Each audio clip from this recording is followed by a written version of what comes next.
Бишкек мэриясы гезит журнал саткан күркөлөр шаардын көркүн бузуп жатат деген шултоодо күркөлөрдү алып жаткандыгы тууралуу басма сөз коомдук бирикмесинин төрайымы Чынара Мырзабаева билдирди. Новостройкаларга, киоскаларды алып барып алып, ошол жактан содаңарды кыла бергиле дейт. Эми элестетип көрүңүз, мына жерде алам деген бир окурман, мына жердин окурманы. Ушул жол кирей канча болуп атат? Төлөп алып новостройкага барып бир кезди алганы барабы? Бул эмне деген логика? Канчалаган ири шаарларда башка мамлекеттердин бүт баарын ушундай көчөлөрдүн кесилишинде эле газетный киоскалар турбайбы? Магазинге киргизгиле дейт. Мен лично мына Глобус менен Фрунзеге дагы, Алмага да поставка кылдым. Алар именно газетный киоска саткандай газетаны сатып беришпейт. Алып барып койсоң, даже ошол жака алып чыгып тизип койбойт. Возвраты барбы, жокпу, ага деген алардын башы оорубайт. Олчойтуп алып келип берип коет магачы. Мен акыры аны айлам кеткенде килограммдап сатам, мисалычы. Ушунда биз кандай кылып окат кылабыз? Биз бүт пенсия жашындагылар болсок, инвалиддеги болсок, биз сыртка чыгып кете албайбыз да, мисалычы. Башка жумуш башташ үчүн биз деген финансылык каражат керек. Ал финансылык каражатыбыз да жок. Бүгүнкү күндө биздин газетный киоскабыз алтын болуп калды да. Мисалы мен лично ай сайын 35 000 сомдон процент төлөп атам. Ошону мен башка жумушум жок, каяктан алам? Эмнеге карапайым калкты ойлошпойт? Бишкек шаарынын мэриясынын муниципалдык мүлктү башкаруу боюнча департаментине кайрылып, мындай жооп алдык. Бүгүнкү күнү Бишкек шаарынын ичинде 80ге жакын гезит сатуу үчүн киоскалар бар. Ошолордун арасында Бишкек башкы архитектура тарабынан иштелип чыккан эскиздик долбоорго ылайык жумуштарын келтирүү жумуштары бүткөндөн кийин биз кайрадан комиссияга киргизип, келишим түзүп атабыз. Шаардын эстетический көркүн оңдоо максатында биз келишимдерди жойгонбуз.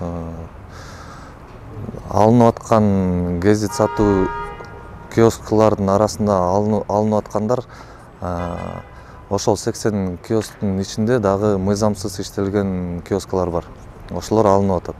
Келишими жок болгондуктан алынып атат. Бүгүнкү күнү уже 15-20 киоск менен уже келишимди кайрадан түздүк. Алар архитектура иштелип Бишкек башкы архитектура тарабынан иштелип чыккан эскиздик долбоорго ылайык жумуштарын жүргүзгөндөн кийин, мындайча айтканда, сыртын ремонт кылгандан кийин биз алар менен келишим түздүк. Мөөнөтүн дагы 1 жылга узартып бердик. Башка киоскалардын ээлери ошо Бишкек башкы архитектура тарабынан иштелип чыккан эскиздик долбоорго ылайык жумуштарын жүргүзүү жумуштарын бүтүргөндөн кийин биз кайрадан комиссияга киргизип, келишимин узартуу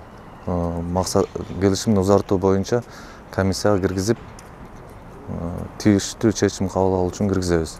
Ал эми Күркө ээси Чынара Мырзабаева буларды айтты. 8-июнь күнү бизге вице-мэр Шаршеналиев өзү чыгып, эскиз берип, ушул эскиз боюнча жаңы жаза кыла деди.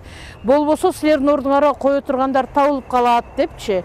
Анан канча болот десек, 300 000 сом болот жаңы киоска жаза алганы депчи. Анчалык акчаны таба албайбыз биз. Кичине 3 ай, 6 ай убакыт бербейсиңерсек, жок, 1 ай убакыттын ичинде жазап бүткүлө, 8-июлга чейин убакыт беребиз. Эси 8-июлдан кечиксеңер, анда алып коебуз деди. Ошон менен баарыбыз акча издеп, чилдей тарап, бүт биздеги киоскада иштегендердин көбү деген пенсия курагындагы аялдар, көбүнчө аялдарда инвалиддер, оорукчандар, жалгыз бой энелер бар, жана мать-одиночка депчи, көп балалуу энелер бар. Иши кылса бүт пенсия курагындагы аялдарда, анан же бизге банктан акча бербейт экен, ошентип акча издеп атып, бүт жана насыя акча алдык. Мисалы 100 000 сомго 10 000 сомдон акча берип турабыз айына депчи.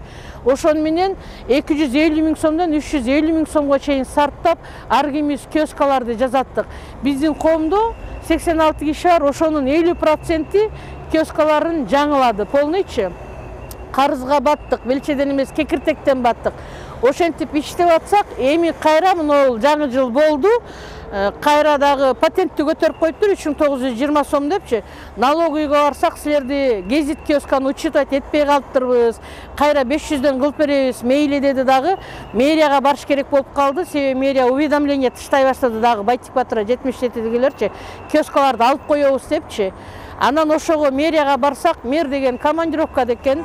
Дагы деле ошол азыркы вице-мэр жерди пайдалануу боюнча вице-мэр Орунтаев Нурдан Кемелович кабыл алат 16 февраль күнү келгиле деди. Бардыңар келбегиле дейт, бир 30 киши бардык эле. 3 киши келгиле дедиле, 16 февраль күнү 4 киши бардык, дагы деле баягы пенсионерлер. Анан барып эметсек, мен деген мыйзам чегинде иш алып барып атам. Бизге деген алып койгула деген келди, ошон үчүн алып атабыз дейт. Эмнеге анда жазаттыңар, биз деген карызга батып ушинтип жазат алсак, жаңы жазатсак, эмнеге кайра алып кой дейсиңер? Андай болсо бизди жазаттырбай эле койбойсуңарбы? Талап кылбай эле койбойсуңарбы десем, айтат эме депчи, Шаршеналиев талап кылды, ошо Шаршеналиевден барып сурагыла дейт. Жок, бизден Шаршеналиев талап кылган жок, бизден именно мэр талап кылган. Ошондуктан жазатканбыз. Ошон менен кеттик даган айттык, биз деген тиги редакциядагылар менен, басмаканадагылар менен бир связкадабыз го. Газетадагылар, редакциядагылар жазса, басмакана басса, ошону газет киоскадагылар сатат. Эмне кылабыз десек, сиз ага башыңызды оорутпаңыз дейт. Тараптар бир пикирге келип, эки жактын тең пайдаларына чечилет деген ишенимдебиз.